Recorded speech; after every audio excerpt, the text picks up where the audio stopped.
وَلْتَكُن مِّنكُمْ أُمَّةٌ يَدْعُونَ إِلَى الْخَيْرِ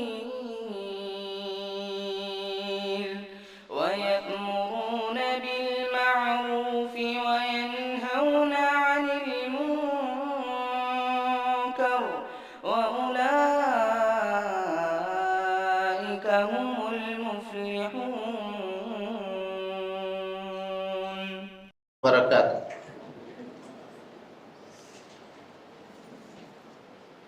الحمد للہ رب العالمین والعاقبۃ للمتقین وصلی وسلم علی المبعوث رحمۃ للعالمین. اللہم لا علم الا ما علمتنا وزدنا علما یا کریم. محترم حاضرین، سامعین و سامعات، تربیتی نصاب کا جو درس ہے وہ اپنے آخری مرحلے کو ہے.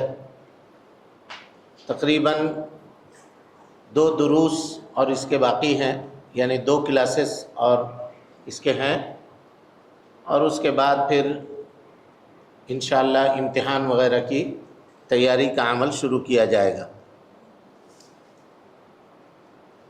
آج ہم لوگ سیرت رسول صلی اللہ علیہ وسلم میں 320 نمبر تقریباً وہاں سے سوال و جواب کو پڑھنا ہے. چلیے بسم اللہ. مسلمانوں پر ظلم و ستم کا جب بہت بڑھ گیا تو نبی اکرم صلی اللہ علیہ وسلم نے انہیں مکہ والوں کے ظلم سے بچانے کے لیے کیا تدبیریں کی؟ جب مکہ میں مسلمانوں کے اوپر کفار نے ظلم و ستم بہت زیادہ شروع کر دیا اور ان کے لیے بڑی مشکل اور پریشانی ہونے لگی، تو اللہ کے نبی صلی اللہ علیہ وسلم نے مسلمانوں کو کافروں کی ظلم و ستم سے بچانے کے لیے کچھ تدبیریں کی. کچھ ایسے آپ صلی اللہ علیہ وسلم نے قدم اٹھائے کہ جس کے ذریعے سے مسلمانوں کو کافروں کے ظلم و ستم سے بچایا جا سکے. ان تدبیروں میں سے کیا کون کون تدبیر ہے؟ چلیں. مسلمانوں پر ظلم و ستم جب بہت بڑھ گیا تو نبی اکرم صلی اللہ علیہ وسلم نے انہیں مکہ والوں کے ظلم سے بچانے کے لیے ایک تدبیر تو یہ کی کہ مسلمانوں کو کھلی جگہوں میں عبادت وغیرہ سے روک دیا اور ان کی تعلیم و تربیت کے لیے مکہ کے کنارے صفا پہاڑی کے قریب ایک صحابی حضرت ارقم رضی اللہ تعالیٰ عنہ کے گھر کو چن لیا. دوسری تدبیر یہ کی کہ مسلمانوں کو حبش کے ملک کی طرف ہجرت کر جانے کا مشورہ دیا. حبش کا بادشاہ نیک اور رحم دل تھا. جی، 2 تدبیریں اللہ کے نبی صلی اللہ علیہ وسلم نے کی. پہلی تدبیر یہ تھی کہ مسلمانوں کو کھلی جگہ پر عبادت کرنے سے منع کر دیا، روک دیا کہ کھلی جگہ پر عبادت مت کیجیے، جس کی وجہ سے کیا ہوگی؟ دشواری ہوگی. آج کے اس زمانے میں بھی آپ دیکھ رہے ہیں مشکلات بڑھ رہے ہیں، تو ایسے اس موقع پر بھی مسلمانوں کو چاہیے کہ ان کے ظلم و ستم سے بچنے کے لیے کھلی جگہوں کے اوپر عبادتیں نہ کریں. ٹرین کے راستوں کے اوپر، پلیٹ فارم کے اوپر، شاپنگ مال کے اوپر لوگ جہاں شروع ہو جاتے ہیں اور اس میں ان کو موقع مل جاتا ہے. کبھی پارک کے اوپر نماز پڑھنے کی جگہ بنی ہوئی ہے، مساجد ہیں، تو انسان کو چاہیے کہ مسجدوں میں جا کر کے اپنی نمازیں ادا کرے، خاص طور پہ جب حالات اور ماحول ناسازگار ہوں. تو ایسے موقع پر اپنے آپ کو خطرہ میں ڈالنا نہیں چاہیے. یہ نبی صلی اللہ علیہ وسلم کی زندگی سے ہمیں کیا ہوتا ہے؟ سبق ملتا ہے. اور دوسری تدبیر اللہ کے نبی صلی اللہ علیہ وسلم نے یہ کی کہ مکہ کے کنارے صفا پہاڑی جو ہے، اب تو یہ مکہ کا کنارہ نہیں رہا، بالکل خانہ کعبہ کے بغل میں ہے صفا پہاڑی. اس وقت چھوٹی بستی تھی مکۃ المکرمہ، اب یہ بڑی بستی ہو چکی ہے، بڑا شہر ہے. تو نبی صلی اللہ علیہ وسلم نے وہاں کونے میں ارقم ابن ارقم، صحابی کا کیا نام ہے؟ ارقم ابن ارقم، ان کے گھر کو نبی صلی اللہ علیہ وسلم نے چوز کیا اور اس گھر میں آپ صلی اللہ علیہ وسلم بیٹھتے، صحابہ کرام وہیں اکٹھا اور جمع ہوتے. یہ بھیڑ بھاڑ سے دور کی جگہ تھی، لوگوں کے نگاہ میں اتنی آنے والی بات نہیں تھی، اور وہیں نبی صلی اللہ علیہ وسلم صحابہ کرام کو تعلیم دیا کرتے. یہ دوسری تدبیر ہوئی. اور تیسری تدبیر یہ ہوئی کہ حبش کے جانب، جس کو حبشہ بھی کہا جاتا ہے اور موجودہ وقت میں اس کو ایتھوپیا کہتے ہیں، کیا کہتے ہیں؟